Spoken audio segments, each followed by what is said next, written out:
তারা হয়তো এই হাদিস জানে না, আল্লাহ পাক ওদের কানের মধ্যে আমার এই হাদিস যেন পৌঁছে দেন, আমিন।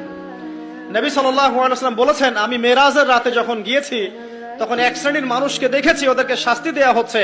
কি শাস্তি? জাহান্নামীদের রক্ত এবং পুঁজ ওদেরকে খেতে দেয়া হচ্ছে। জিবরাইল আলাইহিস সালামকে জিজ্ঞাসা করা হলো যে এরা কারা?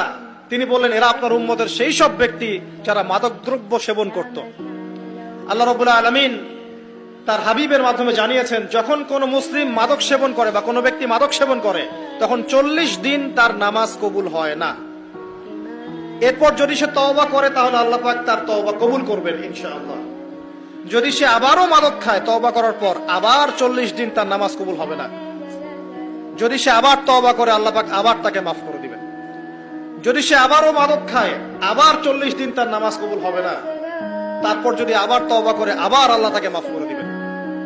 এরপরেও যদি সে আবার মাদক দ্রব্য সেবন করে, নবী সাল্লাল্লাহু আলাইহি ওয়াসাল্লাম বলছেন তাকে আল্লাহ রাব্বুল আলামিন পরকালে মৃত্যুর পরে তিনাতুল খাবাল পান করাবেন। তিনাতুল খাবাল। জিজ্ঞাসা করা হল, ইয়া রাসূলুল্লাহ, তিনাতুল খাবাল কি জিনিস? নবী সাল্লাল্লাহু আলাইহি ওয়াসাল্লাম উত্তর দিচ্ছেন, এটা হচ্ছে জাহান্নামীদের রক্ত, মাংস, এগুলো পুড়ে পচে যে রসটা বের হবে, এটা হচ্ছে তিনাতুল খাবাল।